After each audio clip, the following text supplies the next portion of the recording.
गीता का 5वां अध्याय। अर्जुन बोले, हे कृष्ण, तुमने पहले कर्मों का त्याग करने को कहा, फिर कर्म की प्रशंसा करते हैं। दोनों में जो अधिक हितकर है वे एक बात निश्चय करके बतलाओ। श्री कृष्ण बोले, कर्मों का त्याग और कर्मों को करना ये दोनों ही मोक्ष देने वाले हैं, परंतु इन दोनों में कर्म त्याग से कर्म योग हितकर है। जो किसी से द्वेष नहीं करता,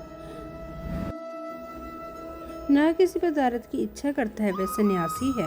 ऐसे पुरुष संसार के बंधनों से छूट जाता है। सांख्य और योग को मूर्ख लोग पृथक पृथक कहते हैं, पंडित नहीं कहते। जो इन दोनों में से एक में से भी अच्छी तरह स्थित हो जाता है, उसको दोनों फल प्राप्त होते हैं। ज्ञानी योग्य को जो स्थान मिलता है वही कर्म योग्य को प्राप्त होते हैं।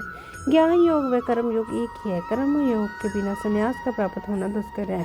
कर्म करने वाले मनुजन को ब्रह्म प्राप्त होने में विलंब नहीं लगता। कर्म योग युक्त अंत शुद्ध अंतकरण वाला, मन तथा इंद्रियों को जीतने वाला, संपूर्ण प्राणियों में अपनी आत्मा को देखने वाला, कर्म करता हुआ भी कर्म फल से लिप्त नहीं होता। योग युक्त तत्ववेता पुरुष देखते हैं, सुनते हैं, स्पर्श करते हैं, सूंघते हैं, खाते हैं, चलते हैं, श्वास लेते हैं, तो भी यही मानते हैं कि मैं कुछ नहीं करता।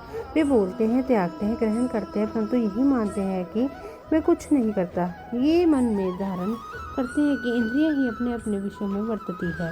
जो प्राणी ब्रह्म में अर्पण कर संग को त्याग कर कर्म करता है, वह पाप से लिप्त नहीं होता।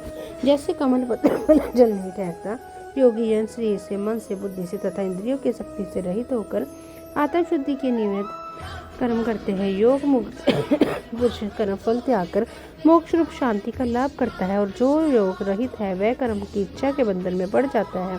सब कार्यों को मन से त्याग करके प्राणी इस वर्ण द्वार इंद्रियों की देहपुरी रूपपुरी में ना कुछ करता है, ना कुछ करता